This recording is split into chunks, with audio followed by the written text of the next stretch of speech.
سب تمہارا کرم ہے آقا کی بات اب تک بنی ہوئی ہے۔ اعوذ باللہ من الشیطان الرجیم، بسم اللہ الرحمن الرحیم۔ السلام علیکم ورحمۃ اللہ وبرکاتہ۔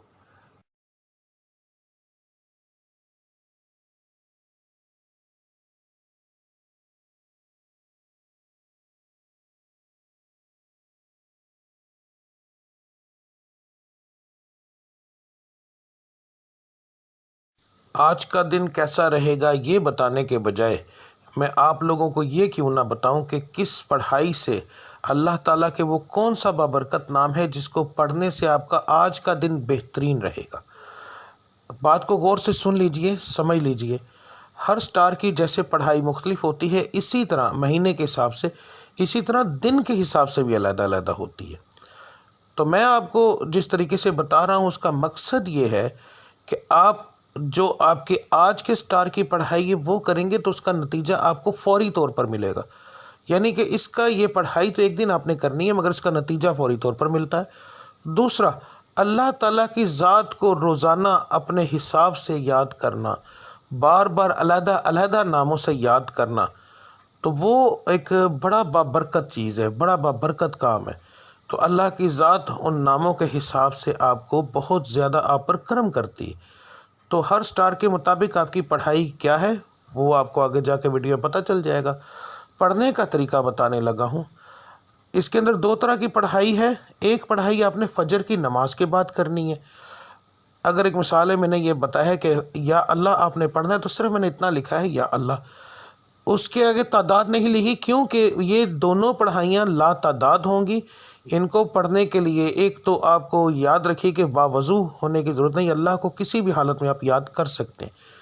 تو آپ نے پڑھائی فجر کے بعد کرنی ہے، تسبیح عادتاً پکڑنی ہے تو پکڑ لیں ورنہ کوئی خاص ضرورت نہیں۔ تو رب العزت کی ذات کو لا تعداد یاد کرو تاکہ وہ آپ کو لا تعداد رزق عطا فرمائے، لا تعداد خوشیاں عطا فرمائے، آپ کے ستارے کو عروج ملے، آپ کی بندشیں ٹوٹیں۔ تو صبح کی پڑھائی کرنا بہت زیادہ ضروری ہوتا ہے ان چیزوں کے لیے، اور فجر کی نماز کے بغیر یہ چیزیں ممکن ہی نہیں ہیں۔ تو آپ نے فجر کی دونوں پڑھائیاں دیکھ لینی ہیں۔ فجر کے وقت آپ نے کون سی پڑھائی کرنی ہے وہ بھی دیکھ لیں۔ اس کے بعد دوسرا جو لفظ ہوگا، ٹھیک ہے، گھر سے کام کے لیے نکلتے وقت، تو آپ نے یہ لفظ آپ نے کب پڑھنا ہے؟ اگر آپ گھر سے باہر کام کرنے کے لیے جاتے ہیں تو پھر کام پر جانے سے پہلے جب آپ تیار ہو رہے ہوں گے، اس وقت کام کی تیاری کے لیے جب آپ تیار ہوں گے، آپ اس وقت یہ پڑھیں گے، اور پھر پورے دن کے اندر وقفے وقفے کے ساتھ یہ لفظ آپ لا تعداد پڑھیں گے تو انشاءاللہ تعالی آپ کو اس سے فائدہ ہوگا۔ اس کا بہترین حل ہے اسکرین شاٹ لے لیا کریں روزانہ ویڈیو کا، تو وہ آپ لا تعداد پڑھیں گے، وضو بغیر وضو، بس جگہ کا دھیان رکھنا ہے کہ صاف اور پاک ہو، ٹھیک ہے۔ تو اس کے بعد جو لوگ گھر کے اندر بیٹھ کر کام کرتے ہیں ان کے لیے کوئی پابندی نہیں ہے، وہ اس وقت سے ہی پڑھنا شروع کر دیں گے نماز سے فارغ ہونے کے بعد، چاہے وہ رات کو کام کرتے ہیں جیسے آن لائن کا کام کرنے والے، کوئی ایسا کام کرتے ہیں جو گھر کے اندر فیکٹری ہے کوئی ایسا، تو انہوں نے گھر سے باہر نہیں جانا، تو اس لیے وہ لوگ جو ہیں وہ پڑھائی شروع کریں گے فجر کے بعد۔ دعا کرنے کے بعد جب اٹھ جائیں گے تو اس کے بعد وہ چلتے پھرتے یہ پڑھتے رہیں گے۔ دن کے اندر ایک بار پڑھیں، 10 بار پڑھیں، 20 بار پڑھیں، جتنا پڑھیں گے۔ لا تعداد کا مقصد یہ ہوتا ہے کہ جتنا پڑھتے جائیں گے اتنا اللہ کی ذات کرم کرتی جائے گی، ٹھیک ہے۔ تو اب آپ کی پڑھائی آپ دیکھ لیں، ملتے ہیں اگلی ویڈیو میں، تب تک کے لیے مجھے اجازت دیجیے۔ اللہ آپ سب کا حامی و ناصر۔ السلام علیکم ورحمۃ اللہ وبرکاتہ۔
سب تمہارا کرم ہے آقا کہ بات اب تک بنی ہوئی ہے